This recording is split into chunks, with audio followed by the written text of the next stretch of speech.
le monde, je vous avais dit lors de ma dernière vidéo, qui n'était pas si ancienne que ça, que je devais revenir en tout cas vite sur YouTube pour vous montrer les nombreuses réalisations couture que j'avais faites. Et en effet, il est largement temps de venir parce que j'en ai beaucoup. Il y a du Liz Taylor, de l'atelier Scamit, il y a du Joli Lab, du crafting, du moi je couds, du Cozy Little World, bref, voilà, je vais vous expliquer tout cela. Alors, pour ceux qui arrivent ici par hasard, ou plutôt par le hasard de l'algorithme de YouTube, je suis toujours Anne le chat. Je fais ici des podcasts la plupart du temps qui sont sur la couture et je reviens de manière quand même assez régulière, 1 à 2 fois par mois. Voilà, donc les derniers temps, là, je suis revenue un peu plus souvent. Alors, je porte aujourd'hui, puisque je suis à la maison, une de mes robes chouchou, qui est la robe Pipa Like de Sonia Estep Design, la robe Mandy. Voilà, une robe longue que je porte ici du coup avec un petit gilet avec une maille très agréable à porter de l'usine à bulles. Voilà, et j'aime bien cette couleur pour cette année. Je suis pas trop vert par ailleurs, mais là j'ai des envies de vert. Je crois pour cette année, en tout cas pour cet automne, donc on verra si ça se concrétise dans mes coutures, mais ça se concrétise pas du tout en fait là dans ce que je vais vous présenter, même s'il y a pas mal d'autres couleurs. Voilà. Alors on commence, je prends mon petit carnet et je vais commencer tout de suite par une blouse que j'ai réalisée et dont j'avais déjà la pochette depuis quelques temps. Il s'agit de cette blouse pimpante de Liz Taylor, qu'on voit passer sur pas mal de mes copinettes podcastinettes, par exemple Louise, donc Louise des Gentilles Aiguilles. Il y a aussi Atelier Morissette qui en fait beaucoup de cette blouse là. C'est plutôt une chemise d'ailleurs. Et donc comme j'avais la pochette, je sais plus à quel moment je l'avais achetée, mais j'ai décidé de me la coudre enfin. Voilà, donc elle se caractérise par un très large panneau en fait tout froncé sur le devant mais également sur l'arrière comme vous voyez. Donc ce qui fait que sur le haut, donc on a tout l'empiècement autour du col qui est sans fronce, mais des fronces partout, y compris au niveau aussi de la tête de manche, et normalement également au niveau du bas des manches qui sont ici des manches 3/4. Normalement, donc je vous ai dit, ce sont des manches 3/4. Il est prévu normalement pour ma taille. Je suis partie sur un 42. J'aurais pu partir sur le 40 vu l'ampleur de la chemise. Mais je me suis plutôt fiée ici au niveau de l'épaule, qui n'est pas indiqué. Je me suis basée sur le tour de poitrine.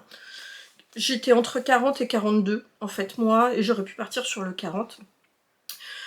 Quelle que soit cette taille-là choisie, normalement il faut 1,90 m de tissu. Moi, je n'ai eu besoin que d'1,50 m. J'ai mis qu'1,50 m suffit, sachant qu'en plus j'ai rallongé les manches, moi, pour les avoir bien longues. Je vous montre tout de suite le tissu sur lequel je suis partie. J'avais envie de couleurs. Je ne sais plus du tout où j'ai acheté cette sublime viscose, on dirait de la viscose Nerida Hansen, mais ça n'en est pas. Et celle-là, donc c'est voilà, elle est prévue en plus, regardez, elle est un petit peu stretch, ce qui n'a absolument aucun intérêt ici dans la blouse que j'ai faite. Mais donc elle a des couleurs qui sont trop pimpantes. Voilà, elle était facile, mais les couleurs étaient trop belles. Et donc je l'ai quand même vu, si vous le prenez là, avec le... pour la rechercher, vous prenez la photo et avant même de prendre la photo, vous allez en bas à droite, vous faites, il y a une sorte de petit appareil, vous le prenez, et puis donc en prenant la photo du tissu, vous pouvez éventuellement retrouver d'autres maisons de tissu, éventuellement vous pourriez le retrouver. Donc je l'ai retrouvé chez Sudoku à Annecy, Sudoku, voilà. Qui la faisait. C'est donc une viscose qui était, j'ai noté, à moins de 15 € le mètre. Et j'en avais moi un coupon de 1,70 m, dont j'ai utilisé 1,50 m. Voilà. Et voici ma jolie réalisation. Voilà. Donc vous voyez tout ce travail de fronce. Ça faisait longtemps que je n'avais pas passé autant de temps à faire des fronces, parce que moi dès que je peux trouver des astuces pour les faire plus rapidement avec ma surjeteuse, je le fais. Mais là je l'ai fait avec la méthode classique des 2 fils de fronce. On a les fronces également ici, c'est comme s'il y avait une continuité en fait ici, et de nouveau ici sur l'arrière. Voilà. Donc très bien, le bas est droit, peut-être très très légèrement arrondi. Nous avons également donc un petit col qui est plutôt un col rond avec col, pied de col.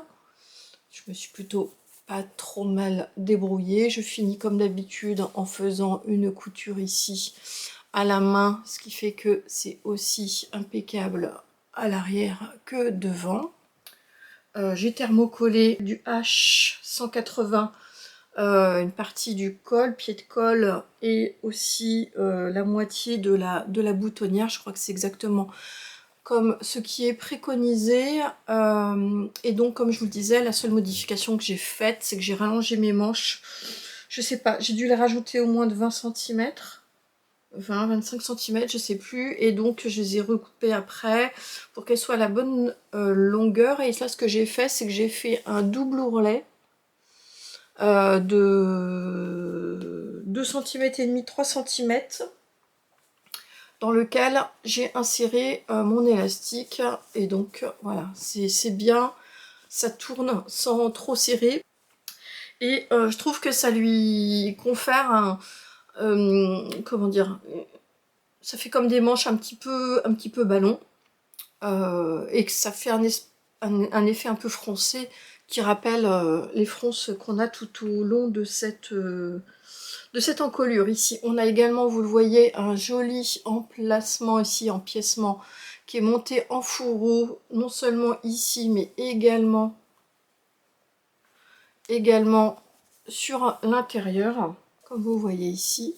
Ce qui fait qu'on a quasiment pas de surjet apparent, si ce n'est ce sur les côtés. Si jamais ça nous embête, on peut également faire des coutures anglaises, d'autant plus que sur les côtés, comme je vous l'ai dit, moi en l'occurrence, j'ai même pas besoin de rajouter de marge de couture pour éventuellement faire la prochaine fois des coutures anglaises sur les côtés, puisqu'elle est, elle est quand même, elle est très large, vous voyez, hop, elle est très large, mais elle a dans ce tissu un super joli tombé. Donc il faut vraiment privilégier, selon moi, des matières très fluides, hein, comme de la viscose. Moi je partirais éventuellement aussi sur du batiste de coton type Liberty, mais pas sur un coton normal, qui risquerait de faire un petit peu peut-être parachute. Voilà, la seule petite nuance que j'ai à faire, c'est sur mon tissu. Il est très fragile, et j'ai beaucoup, malgré une aiguille toute neuve, j'ai quand même plusieurs reprises tiré des fils. Alors c'est pas hyper flagrant, et je crois que ça se fait pas trop sur le devant. Mais voilà, par exemple ici ça va, c'est sur l'arrière, mais quand ça tombe en plus directement dans la partie qui est plus foncée du tissu, bah forcément c'est embêtant.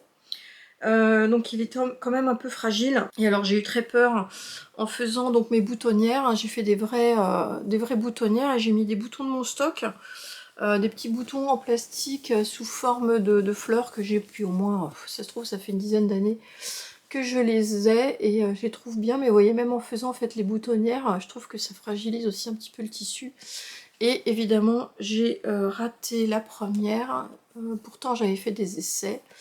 Bon, ça sera, je l'ai rattrapé. Ça se voit pas trop, mais j'ai dû m'y reprendre à 2 fois, ce qui fait que ça gondolait, ça fragilisait mon tissu. Finalement, ce que j'ai fait, c'est que j'ai fini par mettre cette fameuse colle anti-effilochage. Alors là, c'est pas mal parce que ça m'a bien sauvé, on va dire, finalement ma boutonnière. C'est pas mal. Mais alors du coup, je trouve que ça vitrifie complètement en fait le tissu. Même si j'ai essayé d'en mettre qu'une goutte, mais bon, en tout cas, voilà, ça fait le job. Et voici donc pour tout ce que j'avais à vous dire sur cette blouse pimpante, que j'aime beaucoup. J'aime beaucoup son style, je trouve que ça me va très bien. Et donc, en fonction du tissu, il y en aura d'autres. Et dans ce tissu, je trouve que ça fait très comme les tissus qu'il y avait de chez Liz Taylor, là, avec les flammes un petit peu partout. Je trouve, enfin, j'en ai encore plusieurs dans mon stock. Ou les tissus de chez Cousette. Mais j'aime vraiment beaucoup l'association du tissu et du patron que j'ai choisi. Donc, voilà pour celle-là, comme d'habitude, je vous aurais fait défiler à côté les photos que je n'ai pas encore prises au moment où je vous filme ici. Et on va passer donc à la deuxième réalisation. Et il s'agit de la veste absolue de Atelier Scamit. Voilà, donc cette petite veste est donc c'est de Atelier Scamit, comme je viens de vous dire. Moi, il y a marqué ici du 34 au 48.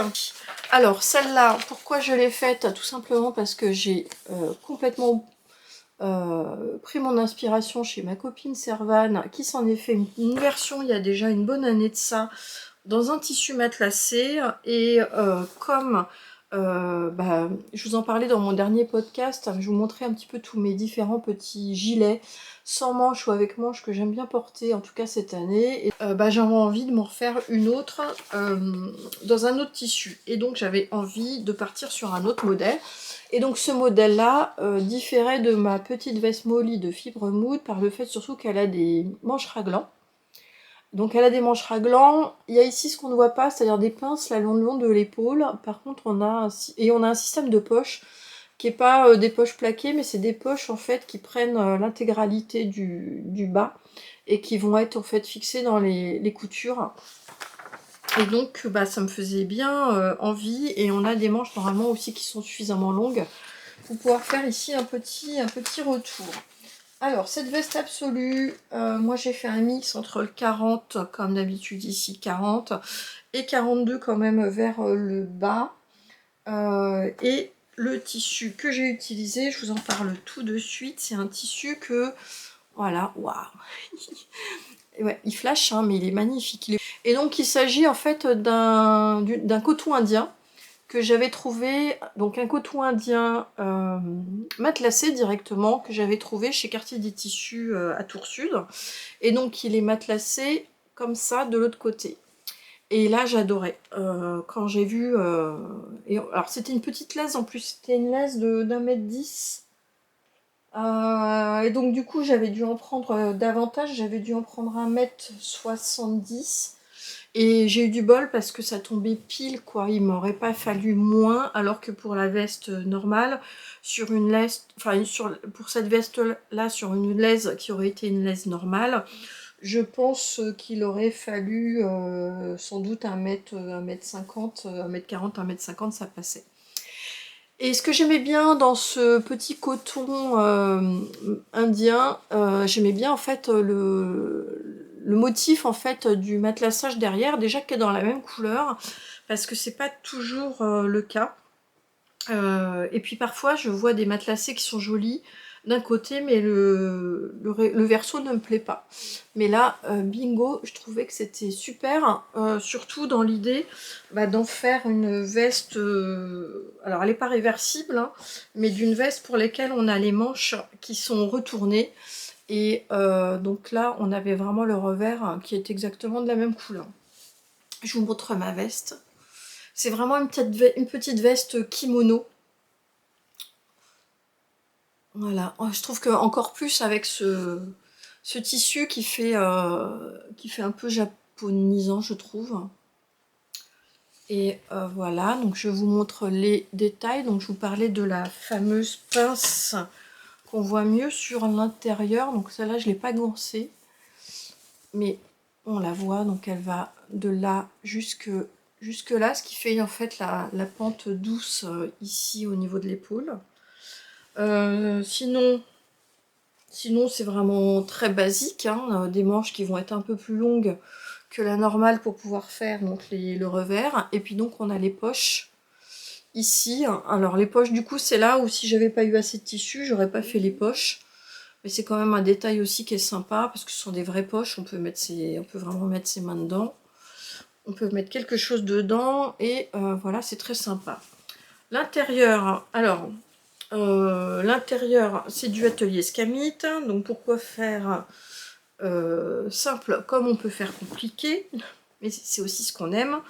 Et donc il y a tout un système pour pouvoir ganser, donc là c'est ce que j'ai fait ici sur ces coutures là, mais je sais pas si c'était indiqué, je l'ai pas fait en fait sur le reste.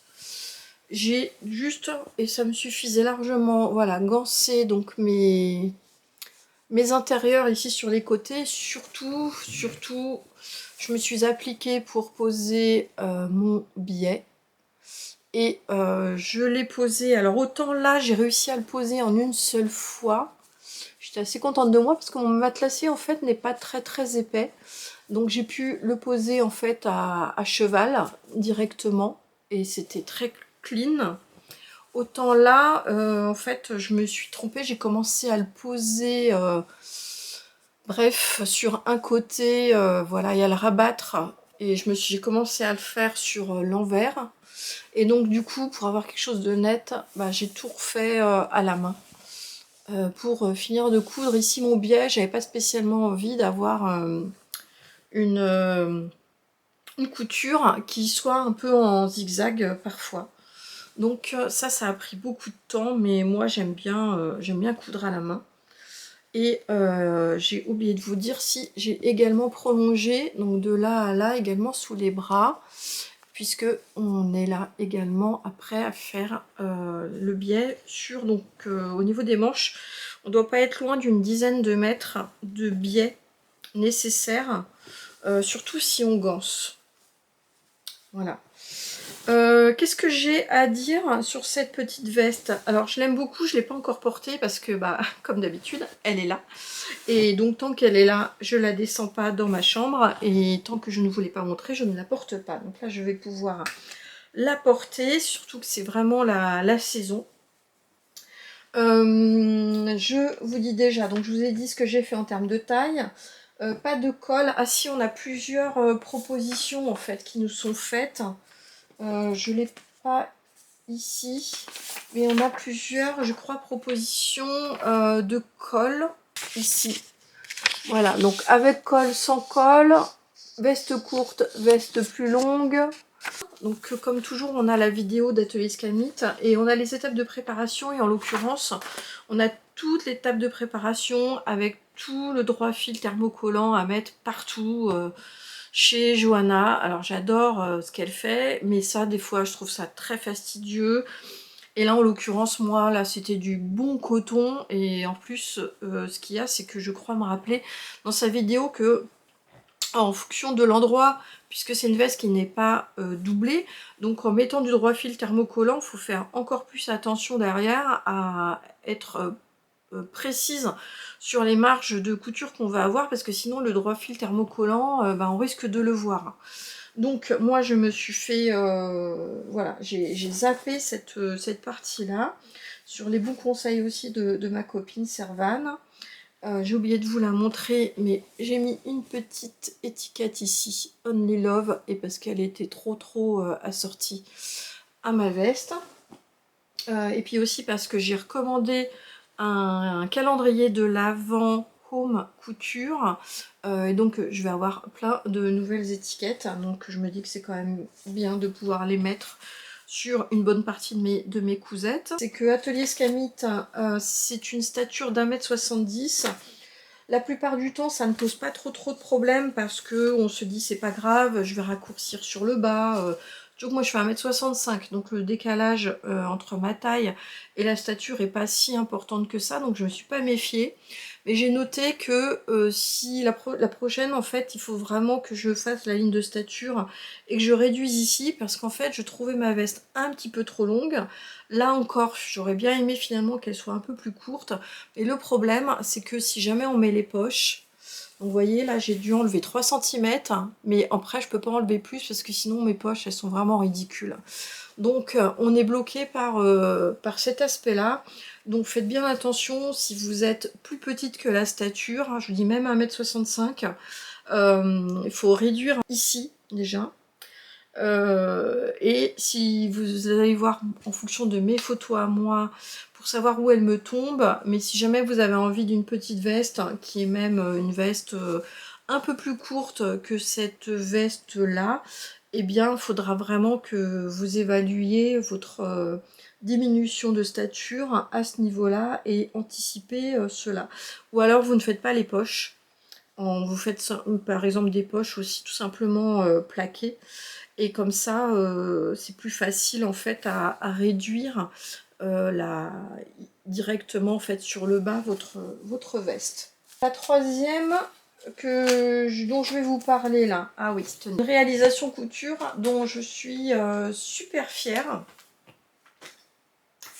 Elle n'était pas du tout prévue du tout, c'est que j'ai décidé également de me lancer dans la mode du pyjama un peu grand-père, avec le modèle de Jolie Lab qui est le pyjama Darcy, que j'ai aussi vu pas mal passer ces derniers temps. Donc on a vu pas mal de versions passer en version été. Et j'ai été mais tellement ravie. C'est quand même un haut qui, avec les codes de la chemise, avec tous ces aspects, on va dire, un peu techniques, hein. Donc il y a un vrai col en plus. Tenez, et je vous montre. Donc je vous montre d'abord un coton un peu chambré que j'avais dans mon stock depuis très longtemps. Un peu Oxford, vous savez, c'est un coton qui est tiré, qui est tissé assez serré, comme pour faire de la chemise. Il froisse pas des masses, c'est du coton pourtant, mais il est magnifique. Et en fait, j'ai eu pile ce qu'il faut pour réaliser mon pyjama. Et donc je vous le montre directement. Voilà, avec le col. Donc je crois que c'est la première fois que je faisais un col comme ça là. Je pense que c'est ça qu'on appelle les cols tailleurs. Et en fait, bah, je sais pas si c'est la chance du débutant. En plus avec du passepoil, mais alors il est nickel, de chez nickel. Donc je suis très contente d'avoir appris à faire ça. Donc là c'est un passepoil, un tout petit passepoil, mais que j'ai mis avec mon pied spécial passepoil pour ma machine Bernina. Voilà. Et puis donc le passepoil qui se prolonge là et qui vient mourir en fait ici. Donc avant, vous regardez aussi, voilà, le degré de finition est impeccable jusqu'en bas. Et la seule chose que j'ai pas faite ici, c'est que normalement on a des revers de manches, mais là je n'avais plus 1 cm de tissu, donc je me suis arrêtée en fait à des manches qui sont tout à fait bien pour mon modèle. Le tissu, il a légèrement des reflets, je suis pas sûre que vous arriviez à le voir, mais il est vraiment très beau, en plus pour un pyjama. Et donc on a une forme qui est liquette, qui est très accentuée au niveau de la liquette. Surtout voilà, sur l'arrière. Je pense que j'aurais pu faire un côté moins accentué avec 2 cm de moins. Là il a tendance à très légèrement rebiquer. C'était pas facile à voir au niveau du repassage. Voilà, même si mon ourlet est bon, mais vous voyez, j'ai des... Voilà, je me suis dotée d'enlever le côté liquette de 2 cm sur l'arrière une prochaine fois. On a des pinces qui tombent bien. Donc ça, c'est le haut. Et donc le bas, donc moi j'ai opté pour le bas de pyjama, voilà, long, taille élastique, nickel. Et j'ai remis, je trouve que ça fait tout le charme du pyjama, le même petit passepoil. C'est le même, c'est pas la même couleur. Il est bleu marine celui-là, mais ça donne une petite ligne très très très sympa. Voilà, et une petite étiquette pour savoir le derrière du devant, to me, from me. Voilà. Et super, et vous voyez, regardez, il est là, il froisse pas du tout en plus cette matière. Alors ça peut être peut-être un polycoton. Mais alors il est super agréable et puis il froisse pas, ce qui est quand même pas mal pour un pyjama. Donc voilà ma beauté. Là j'en reviens pas d'avoir fait quelque chose d'aussi joli pour quelque chose aussi personnel qu'un pyjama. Et puis en fait il a épaté tout le monde à la maison là. Par contre de là en refaire pour la famille, le pyjama il est quand même un peu long à faire, hein, donc ce sera que pour moi. Celui-là en tout cas. Voilà. Alors je le pose là et je reviens sur les explications. Donc, moi j'ai fait un 40-42. 40 ici, évasé un peu 42 comme d'habitude, et 42 pour le bas, réévasé 40 pour le bas du pantalon. J'ai mis qu'il était très long et peut être raccourci pour gagner du tissu, puisque j'ai enlevé entre 3 et 5 cm au moins. Et j'ai en plus fait un ourlet assez large. J'ai posé donc mon passepoil avec mon pied spécial machine à coudre, et donc c'était beaucoup plus facile. En fait, j'insère mon passepoil directement entre, je crois, je l'ai fait en une fois ou 2 fois. En fait, il y a 2 techniques. On peut soit insérer, poser son passepoil sur un tissu, et après on remet l'autre tissu en sandwich, et on repasse cette fois-ci de l'autre côté pour assembler les trois épaisseurs, hein, donc tissu, tissu et le passepoil au milieu.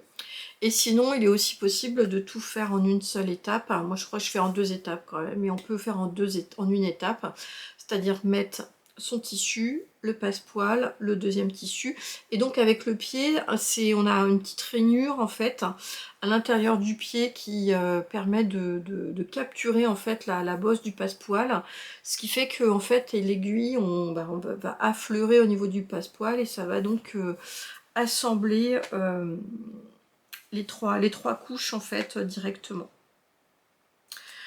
La ceinture, ah oui, moi je l'ai surjetée, c'est-à-dire que j'ai fait la bande de ceinture et je l'ai surjetée, alors que là il est demandé d'assembler une partie de la ceinture et de remettre la deuxième partie après en faisant un rentrée d'1 centimètre. Moi j'ai pas fait ça, et j'ai inséré un élastique de 3 cm au lieu de 2 cm et demi de large.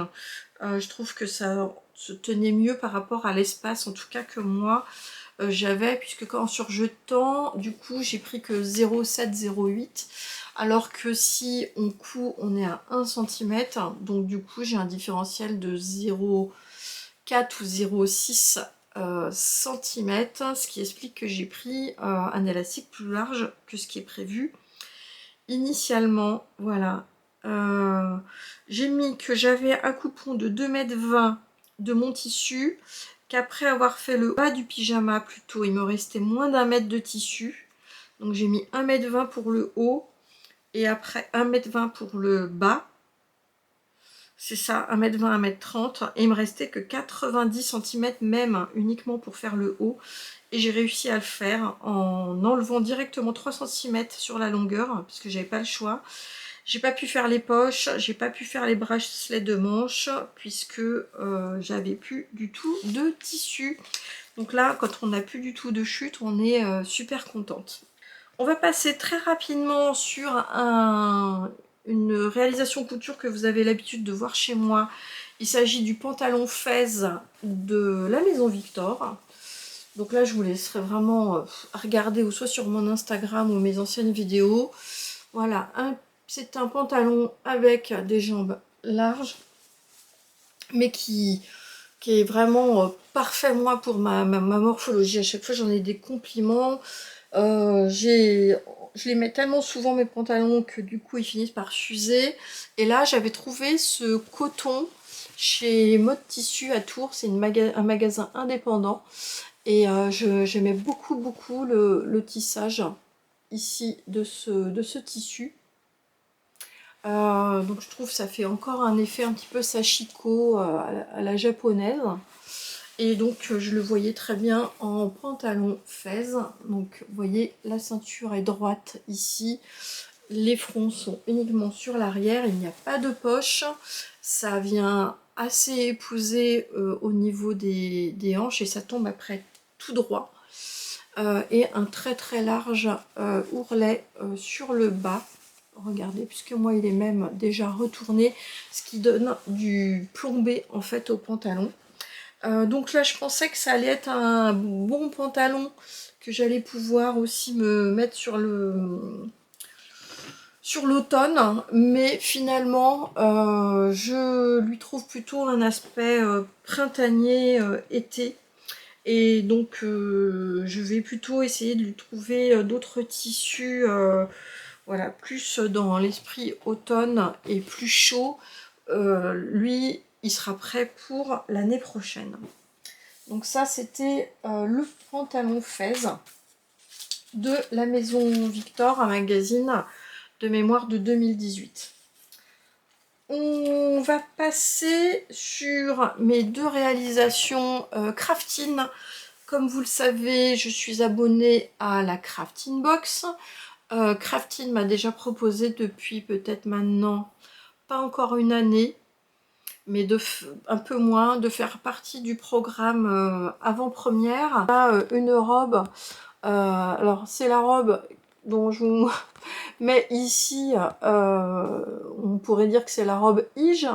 Ma curiosité m'a fait me demander sur Google comment on le prononçait. Ça se prononce Hygge, puisque c'est du vieux norvégien, je crois, pour dire confortable, etc. Donc voilà, donc je vous laisse apprécier la façon dont vous préférez prononcer ce mot. Donc c'est une robe longue, donc en maille, puisqu'on a cette maille-là qui nous était donnée. Donc avec assez longue, on va dire midi, deux fentes sur les côtés, une impression un peu col roulé et une patte de boutonnage avec des jolis boutons sur l'épaule. Et la deuxième donc était une proposition ici de gilet col châle, on peut dire, enfin avec une large patte ici de boutonnage, pas de boutons, pardon, deux poches ici et donc une ceinture un petit peu donc pour donner en fait un aspect ceinturé que vous voyez ici. Et donc on n'a pas plus de choses quand on reçoit la box, c'est-à-dire qu'on n'a pas de photos de personnes qui l'ont cousu, et donc on a un petit peu cette découverte aussi nous quand on la réalise. Donc je vais vous montrer tout de suite. Donc la maille est extrêmement douce, donc c'est une maille polyester, hein, acrylique plutôt, mais alors avec un joli dessin de torsade, absolument aucune transparence, très très élastique et extrêmement douce. Et donc voici ma réalisation. Donc voilà. Ici on a donc les deux fentes.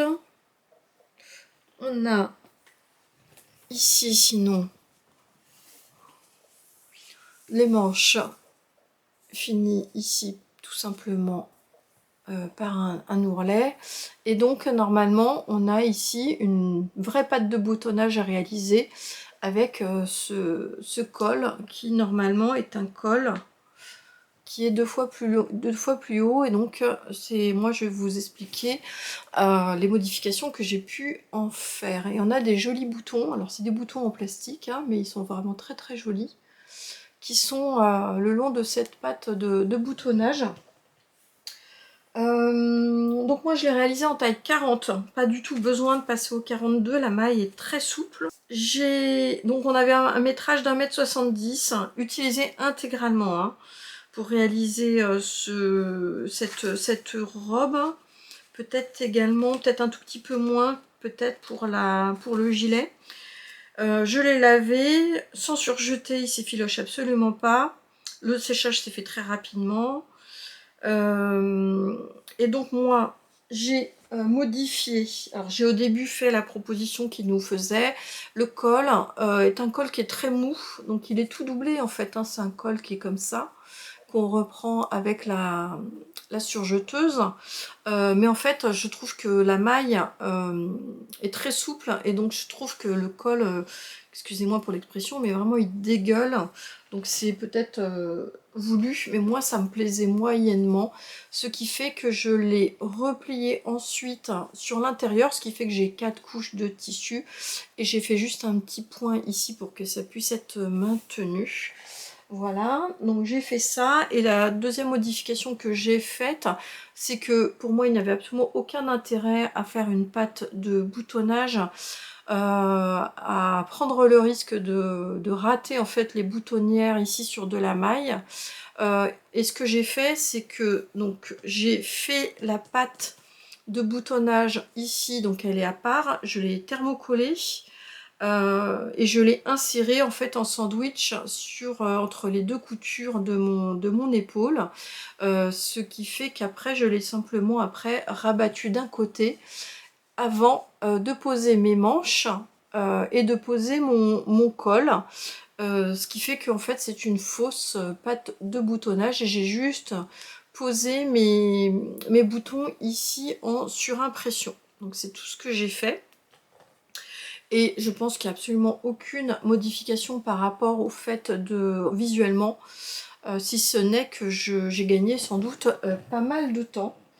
Donc ça c'est très bien. Et enfin les ourlets bas et manches, moi je les ai fait à la recouvreuse. C'est pas ce qui est prévu initialement, puisque voilà, Craftine est obligé de faire des propositions pour des personnes qui d'ailleurs n'ont pas forcément d'ailleurs de surjeteuse. Mais moi je l'ai fait à la recouvreuse, et alors je voulais vous donner un conseil, puisque ça se voit même sur mes photos par rapport à d'autres photos d'autres personnes qui l'ont cousu, c'est que moi j'ai mon bas ici qui ne gondole pas, et en fait on a surtout voilà le risque, hein, sur cette maille là, c'est de faire en sorte que ça gondole. Alors si ça gondole, c'est parce qu'en fait vous tirez un petit peu trop le tissu, ce qui fait que bah, du coup il va gondoler derrière. Et surtout moi ce que j'ai fait avec ma surjeteuse, vous faites ça en fait sur une chute. Vous regardez comment réagit votre tissu en le cousant sur une chute, vous repliez votre chute. Si jamais vous voyez que ça gondole, et bien en fait vous poussez le différentiel de votre surjeteuse.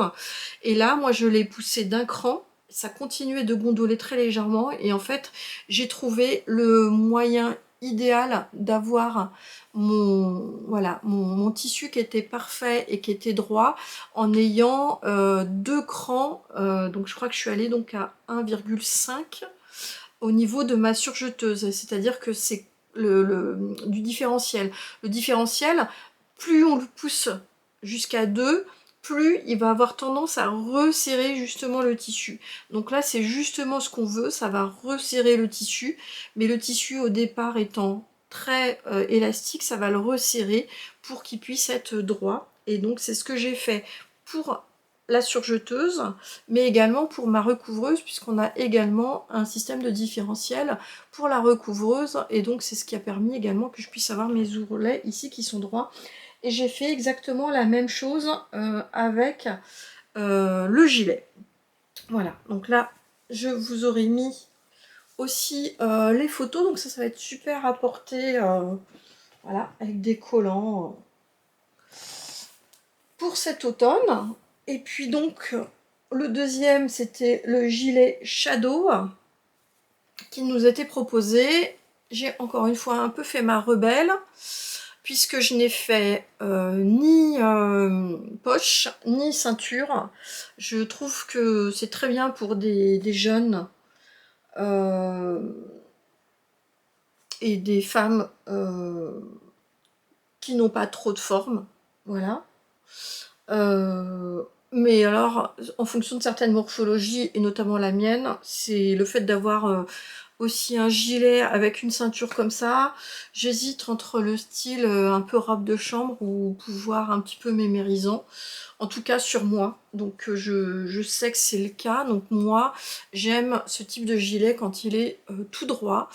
Et donc c'est ce que j'ai fait. Voilà. Donc vous voyez, un gilet tout bête, hein, voilà, mais c'est une jolie forme, un col assez... donc le col, il fait à la fois col ici parce qu'il retourne bien en haut du cou, donc ça j'aime bien, mais donc il finit en patte de boutonnage ainsi. Le système droit du bas, vous le voyez ici, il est parfait, hein, voilà, il gondole pas. Et un système ici parfait aussi pour les finitions. Et là, les finitions, je crois que j'ai fait, c'est marrant, c'est exactement la finition dont je vous ai parlé il y a 2-3 épisodes, avec mon petit gilet beige, vous savez, avec les manches là c'était le cardigan, le short cardigan de Unfettered Pattern. Et je vous expliquais que j'avais pris ça endroit sur endroit, que je rabattais après pour faire le coin.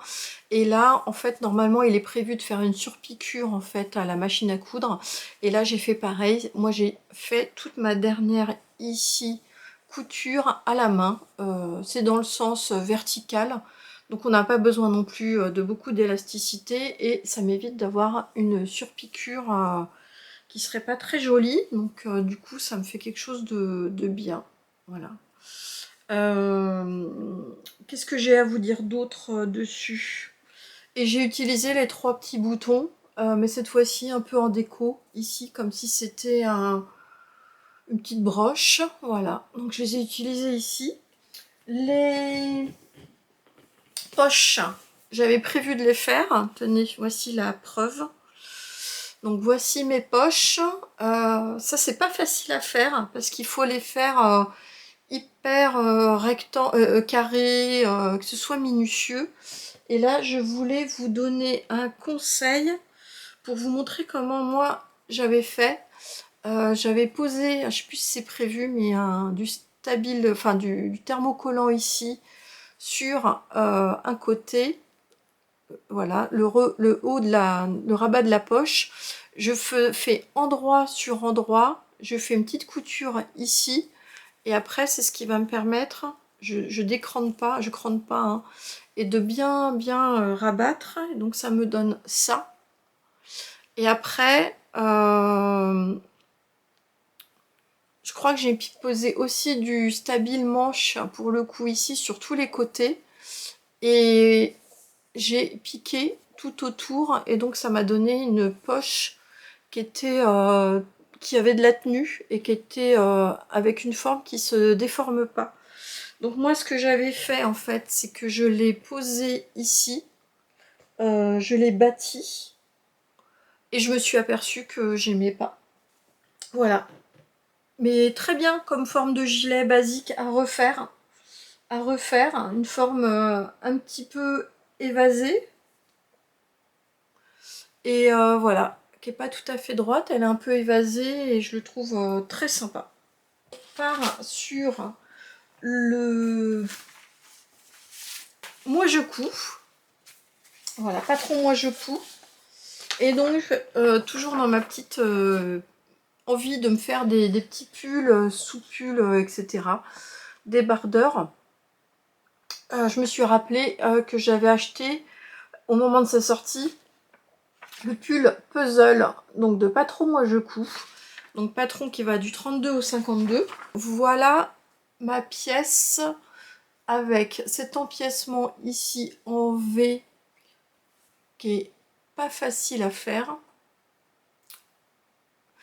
et qu'on retrouve même technique avec ces petits mancherons à faire. Et là je suis assez contente parce que tous mes coins sont réussis, alors que là on a une chance sur deux, même deux chances sur trois de faire un petit pli, un bec, etc. etc. C'est joliment fini, comme c'est le faire à chaque fois Claire de Moi Je Couds pour toutes ces propositions patron. Et donc l'intérieur, voilà, on a tout qui est également nickel, les mancherons, tout, et on a le bas sur lequel on a aussi une proposition de l'arrière qui est plus long que le devant et des petites fentes qui sont proposées et qui sont donc à réaliser ainsi avec quand même des jolis coins, Voilà. Je l'ai fait en taille 42. J'aurais pu le faire en taille 40. Il est quand même assez ample, surtout avec un tissu qui a un peu de structure comme celui-là. Donc là, moi, c'est un coupon qui m'était revenu à même pas 10 € pour mon coupon. J'ai juste rajouté donc une petite chute pour faire l'intérieur. Voilà, une petite étiquette sur l'arrière, un sparadrap où il y a marqué houille et qui est surtout à peu près de la même couleur, que je trouvais aussi sympa à mettre. Donc j'ai mis qu'en fait il est quand même marqué, il paraît très basique comme ça, on se dit tiens ça va être assez rapide à faire. Bah il est quand même effectivement 2 ciseaux sur 3 et on comprend finalement que c'est pas qu'une partie de plaisir, c'est pas tellement ça, mais c'est que effectivement ça là ça pardonne pas et il faut quand même être très très minutieux. Bah, il faut trouver le bon tissu pour pouvoir le réaliser, mais je m'en ferais bien un dans une version genre French Terry, quelque chose de peut-être un petit peu plus souple et qui soit noir, ou alors vous savez ces fameuses mailles un petit peu torsadées, pourquoi pas de ce type là justement. Voilà, c'est plus facile en tout cas pour le mettre dans un pantalon, et cette maille là de chez Craftin, elle serait super bien à faire là-dedans. Et on verrait moins aussi les détails, parce que moi c'est un tissu qui est uni ici, et ça pardonne pas. Mais si vous prenez quelque chose qui est foncé, ou qui est avec une texture un peu comme ça, ce sera sûrement plus facile. Je suis très contente de l'expérience couture, comme on dit, et donc à refaire en fonction du tissu que je trouverai. Et pour finir, je finis sur alors une pièce que j'ai déjà réalisée il y a très longtemps. Et là, il s'agit en fait d'un cadeau que je vais faire à ma belle maman pour son Noël. Voilà, c'est le modèle de cardigan Monceau, c'est le gilet Monceau de Cozy Little World. Donc là, c'est un modèle qui a au moins une dizaine d'années, si c'est pas plus. J'ai vu que là, à l'époque, moi, c'était du 36 au 44, mais sur le site, en fait, le patron a été upgradé jusqu'au 52. Hein. Et donc, c'est dans le même patron. À l'époque, on voyait que ça. Tout le monde qui faisait son petit gilet Monceau avec son intérieur Liberty, ou etc. Et c'était un des premiers modèles de suite qu'on avait également par une créatrice indépendante. Donc on avait le même patron en fait qui nous permettait de faire soit le sweat ou soit la version ici cardigan gilet. Moi j'avais donc réalisé il y a longtemps, hein, ça doit monter au moins à 2017, donc ouais 8 ans au moins, ce petit cardigan là, dans ce jersey matelassé qui était vraiment très joli, et j'avais fait l'intérieur avec en plus plutôt que de mettre les boutons là, je le laissais comme ça, je faisais comme une sorte de faux col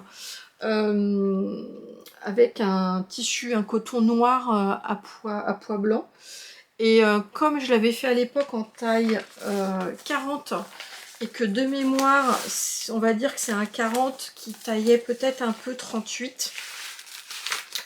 de mémoire, hein. Donc il était un peu juste pour moi. Je l'avais donné en fait à ma jolie maman.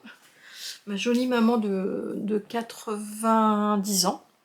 Et donc elle aime beaucoup le porter, je la vois très souvent avec, et donc je me suis dit que là, pour son Noël, j'allais lui en refaire un. Mon patron était déjà décalqué.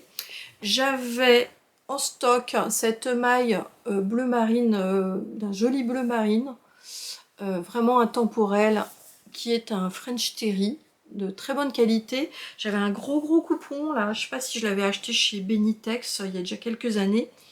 Et je m'étais fait une robe Fanny, Madame Fanny de Studio Schnittreif, l'année dernière ou il y a 2 ans. Et c'est vraiment, alors elle a peu d'élasticité, mais c'est une maille qui est vraiment très belle et qui se tient bien. Et donc là je me disais que c'était pas mal aussi pour lui faire la transformer en tout cas en cardigan. Et voilà ma version. Voilà, voilà. Alors, hop. Donc c'est très neutre, très voilà, mais c'est impeccable, et ce sera super pour ma belle-mère. Voilà, donc je vous ai dit que j'ai joué sur aussi le tissu à mettre à l'intérieur. Il me restait un petit coupon de cette cotonnade là que j'avais déjà utilisé pour mettre à l'intérieur d'un accessoire, un grand sac en cuir que je m'étais fait il y a quelques années. Je trouve qu'il va vraiment bien avec. Et je lui ai mis donc en plus des boutons primes avec ma pince Vario. Voilà, qui se sont super bien posés, y compris là où j'ai de l'épaisseur. Et les boutons sont impeccablement posés. Et voilà donc l'intérieur de ma parmenture que j'ai modifié. Donc c'est là où je vais vous expliquer ce que j'ai fait. Voilà le bas. Je l'ai fini, je suis pas sûre que ce soit ce qui était proposé, mais avec une jolie, voilà, un joli retourné. Et une petite étiquette en suédine. Voilà. Donc super. Donc à porter fermé comme ça, ou à porter avec le col qui pourrait être ouvert et montrer aussi un petit peu la parmenture. Je le trouve très actuel, ce petit cardigan. Il est passé un petit peu en désuétude. Donc je pense que je vais le redécalquer sans doute en taille au moins 42 pour moi et m'en refaire parce que ce petit cardigan me fait bien envie. Alors moi j'ai fait une modification, si vous regardez bien ici en fait normalement il est prévu de le faire et c'est quasiment un angle droit ici. Moi j'ai retaillé la pièce avec une règle perroquet là tout simplement, vous pouvez prendre même n'importe quoi là pour faire l'arrondi, hein. Donc j'ai fait un arrondi comme ça que j'ai également fait sur la parmenture, et la parmenture je l'ai également modifiée parce qu'en fait si jamais initialement la parmenture a cette dimension là tout du long jusqu'en bas, et il est prévu normalement de faire une surpiqûre ici tout du long. Donc ça c'est très joli, hein, ça se fait. Mais là en l'occurrence, moi j'ai redessiné la parmenture. Donc j'ai gardé sa dimension sur le haut, mais en revanche, voilà, je l'ai agrandi ici pour atteindre à peu près, je sais pas moi, je dois avoir 7-8 cm ici. Et après j'ai continué jusqu'en bas. De telle manière que quand c'est ouvert négligemment, vous voyez, bah en fait on voit l'imprimé et on voit pas forcément l'intérieur du gilet. Pour le faire, j'ai également sous-piqué ici ma parmenture ici, ce qui permet au tissu extérieur de bien revenir sur l'intérieur, et ce qui fait que quand on l'a ici sur l'extérieur, on n'a absolument pas le tissu de la parmenture qui est apparent du tout ici ou même sur le bas. Voilà, donc comme ça c'est vraiment très clean, et donc je suis très contente de ce cadeau que je vais pouvoir faire pour ma belle maman. Et bah écoutez, voilà, donc celle-là c'est pareil. Il y en aura d'autres. Donc que vous dire de toutes ces réalisations, sinon que je suis très contente d'avoir enfin filmé ce podcast, que je vais pouvoir mettre tout ça dans mon armoire, et que ce sont toutes des réalisations réussies. Donc c'est carrément super. Beaucoup de découvertes finalement. Vous voyez que là j'ai un appétit d'utiliser en fait tous ces patrons qui végétaient un peu soit en PDF ou soit ma patron tech, dans mes petites armoires où j'ai mes patrons, puisque là finalement la veste absolue je l'avais pas faite, le pyjama d'Arcy non plus, crafting de toute façon depuis que j'ai cette box en avant-première je couds mes box. Donc c'est bien. Le puzzle je l'avais pas fait, Pimpante je l'avais pas fait non plus, il n'y a que celle-là en fait qui était un modèle que j'avais déjà réalisé, ainsi que mon pantalon fez, voilà. Écoutez, si vous êtes arrivé jusque là, en tout cas je vous remercie encore une fois d'être toujours là, fidèle au rendez-vous. Merci encore. Je vous laisse me dire, comme d'habitude, la pièce que vous avez peut-être préférée de tout ce que je vous ai montré ici, si on a une justement qui vous donne envie de la réaliser. Et puis moi je vous dis bonne continuation et à la prochaine fois. Allez, ciao, bye bye.